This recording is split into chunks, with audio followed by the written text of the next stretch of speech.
Auspicia este programa Casinos del Río.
Segundo bloque de programa, acordate que en el Alto Comahue Shopping encontrás el local de Royaz, indumentaria masculina de alta gama, y en Facebook /Royaz Sport, las ofertas actualizadas y la gama de productos.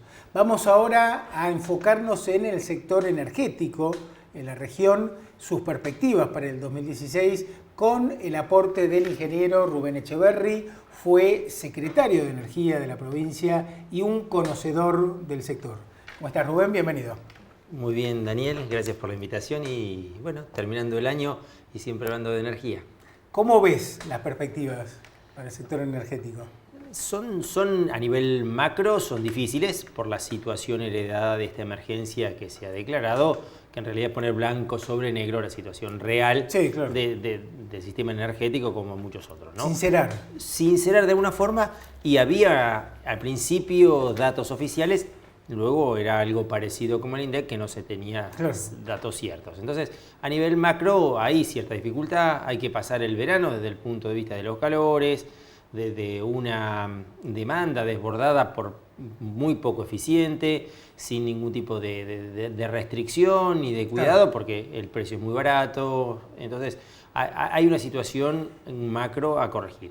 Desde el punto de vista que nos interesa a veces la provincia, que es el tema petrolero, hay una decisión política del gobierno nacional de mantener los precios locales o regionales o internos, que de alguna manera amortiguarían el precio tan bajo del crudo a niveles internacional, que pasó de $110 a 35, claro, en un año y medio. Sí, sí. Niveles históricamente muy bajos. Y por otro lado también algunos incentivos que están apareciendo para lo que va a ser la producción del gas, que todo el mundo está esperando como la nueva estrella dorada para los próximos años. ¿Cómo ves la designación del ingeniero Aranguren, las posibilidades de que a través de su liderazgo en el ministerio se le pueda dar al sector un impulso fuerte como es el que hace falta? Recordemos como dato que se importa, corregime si me equivoco, el 15% aproximadamente de la energía primaria que consumimos. En realidad es un poco más. Un poco más. Sí. Solamente del gas es más del 30%, Y sin hablar que hay cortes y reemplazo por combustibles líquidos como el gasóleo o el óxido. O sea que probablemente sea un poco más. Entonces, bueno, eso es una de las cuestiones que hay que revertir. Es uno de los ejes que se ha planteado el equipo del ingeniero Aranguren. Es una persona conocedor del tema, si bien viene del sector del downstream, de la parte de refinación, combustibles, de la parte del gas y del petróleo. Tiene un buen equipo, gente experimentada, así que esperemos que pueda darle y que pueda comunicar sus ideas. A veces lo que vemos que es muy seco para expresarse y a veces también, no sé si malintencionadamente no se lo ha interpretado. Pero creo que las medidas que ha tomado son las que estaba esperando el sector energético y el ciudadano común, que de alguna forma lo sufre, o a través de la inflación, porque importamos este año un poco menos porque bajaron los precios internacionales, claro. Pero el año pasado importamos 15.000 millones de dólares. Entonces, el ciudadano, aunque piense que paga la tarifa subsidiada, lo está pagando con desocupación, con inflación, con mayores impuestos, o sea, lo paga, y a su vez con los cortes. Hoy pasamos tanto en horas, es decir, en tiempo y cantidad de cortes, prácticamente 20 veces más que en los años 90. O sea que se ha ido degradando todo el sistema eléctrico. Y lo percibe con los cortes cuando está un día, ni hablar en Buenos Aires en algunos sectores que inclusive tienen un generador por cuadra para poder abastecer la demanda. Entonces, la verdad que se ha degradado todo el sistema. No es algo que colapse de golpe, es como la salud de un paciente, que bueno, hoy está en terapia intensiva, pero que se va degradando de a poquito, no colapsa de golpe. Entonces la gente como que no se va dando cuenta de este deterioro de la calidad del servicio eléctrico a nivel nacional, ¿no? Volviendo al tema del precio del barril, se hace mucho hincapié en mantener el precio del barril criollo. Ahora, yo veo que se hace poco hincapié en enfocarnos en reducir costos en la actividad petrolera. Sí, o por allí o los resultados no son tan evidentes o no se comunica tanto el tema de bajar los costos. El tema de bajar los costos es clave para la industria petrolera en general, para la rentabilidad de las empresas, para poder producir localmente y sobre todo para el futuro de Vaca Muerta. Vaca Muerta, el shale, con este nivel de costos actuales, no tiene ningún tipo de futuro. ¿Y dónde se podrían recortar costos, a tu juicio? Hay muchísimos, como una estructura, como en la casa, como en una empresa. Recordemos que el shale pasa a ser una industria, dejó de ser una actividad extractiva o minera, donde uno buscaba el filón, la veta, y una vez que lo encontraba, después dividía la renta o de alguna forma era los Burberry ricos de alguna época. Hoy esto es una industria. Hoy tenemos un precio, que es el precio del crudo, ya sea criollo o internacional, y nosotros tenemos que ser capaces de producir esas inmensas reservas, recursos, para decirlo propiamente dicho, que no son reserva y mucho menos producción, por debajo de ese precio. Y esa va a ser nuestra rentabilidad. Hoy los costos de los pozos, que YPF dice que ronda los 10 millones de dólares, en Estados Unidos se hacen en 4 millones de dólares. A los niveles de productividad se recuperan 15, 20 años y en algunos casos nunca. Con lo cual, la inversión o el nivel o el tamaño de Vaca Muerta va a depender cuánto bajemos esos costos. ¿En dónde se puede bajar los costos? Evidentemente, la eficiencia laboral es un costo alto. Cualquier ratio, cualquier indicador que nosotros comparemos con nuestra industria o con la misma industria del gas y del petróleo con otros lugares del mundo, son altísimos. Es decir, hay una alta ineficiencia. Es decir, horas por metro cúbico producido, por pozo perforado. O sea, los costos laborales son altos, son ineficientes. Claro. Es un tema clave, hay que resolverlo.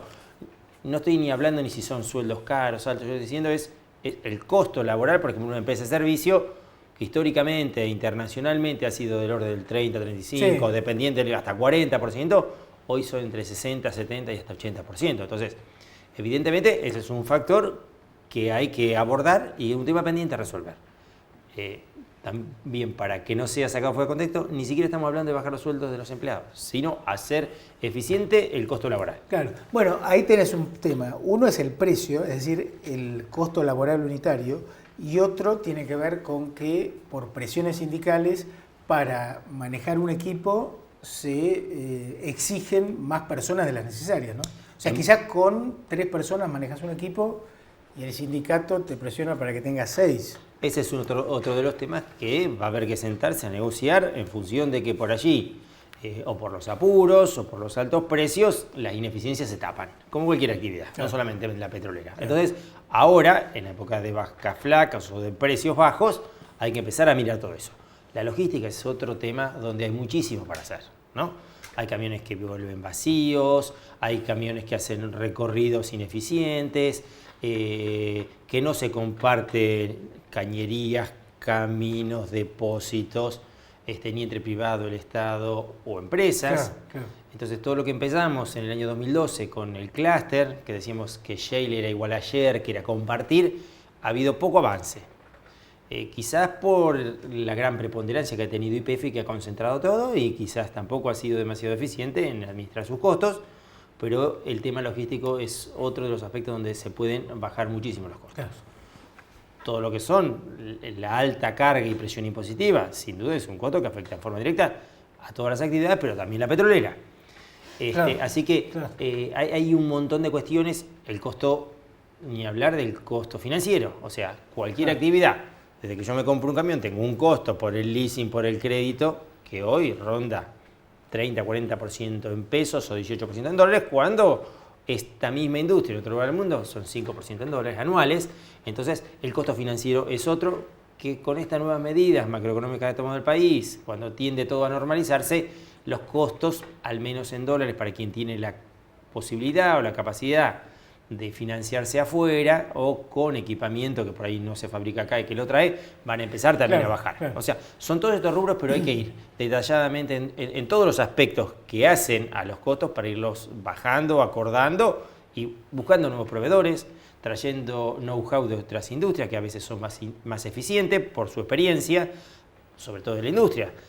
Otra vez, esto pasa a ser el shale, sobre todo el desarrollo no convencional, es una industria. Entonces, tenemos que tratar de adoptar las mejores prácticas, claro, el know-how de la industria, no más de la parte petrolera. Claro. Ahora, ahí hay un tema que creo que hay que comprender, y es que en la medida en que se bajen costos, aumentan las perspectivas de rentabilidad. Eso va a hacer que vengan más empresas para invertir. Es decir, acá lo que hay que buscar es cómo agrandamos la torta, no el corto plazo de mantener tantas personas en una empresa, sino que haya más inversiones, más demanda de personal para que una persona que sobra en una empresa vaya a la otra, ¿no? Sin duda, en eso coincidimos, y creo que el gobierno nacional es un poco lo que está privilegiando, priorizando, es el desarrollo, aumentar la actividad más allá de mirar el corto plazo, ¿no? En todas las medidas macro que ha tomado tienden a eso. Por ahí no está mirando la inflación en el cortísimo plazo, pero sí que de acá a 2, 3, 6 meses la actividad, el campo, la industria petrolera, la industria local se desarrolle y crezca en volumen. Entonces, en este sentido, creemos que también, o sea, en la medida que bajen los costos, claro, Vaca Muerta se va a agrandar. Es decir, no va a ser solo añelo y 2 kilómetros alrededor. Es decir, no va a ser más la soja en Pergaminos, donde siempre es rentable, claro, aunque sea 200. Claro. Con $500 la soja tenemos hasta en Salta, Santiago del Estero, sur de La Pampa. Bueno, es una analogía válida también para el shale en Vaca Muerta. Es decir, en la medida que nosotros bajemos los costos, se va a agrandar la posibilidad de que esos recursos, que son enormes, pasen a las reservas que todavía son hoy muy escasas. Rubén, gracias por tu tiempo y que tengas un muy feliz 2016, y confiemos que la actividad con este nuevo cambio en la política y en el clima de negocios va a repuntar y que se va a poder desarrollar el potencial que tiene Neuquén para producir energía, ¿no? Que ese es el gran desafío. Ojalá que sí sea, y ojalá que estemos también todos los actores, no solamente el gobierno con sus medidas, sino las empresas, los sindicatos, las empresas, la universidad, la academia, los medios de comunicación, todos estemos a la altura de la situación para que el 2016 y los años venideros Neuquén se transforme realmente en una potencia energética como todos queremos. Gracias, Rubén, feliz año. Muchas gracias y felicidades a vos también, Daniel.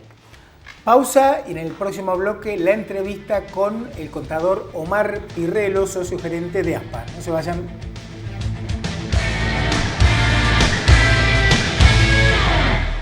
Auspicia este programa Medife. Cuidamos tu vida para que puedas vivirla. 0800-333-2700. CIAR brinda soluciones de ingeniería y tecnología especializados en los sectores de energía e industria. Una empresa patagónica con más de 19 años de proyección permanente. CIAR, ingeniería y tecnología que potencian su negocio. ciar.com.ar.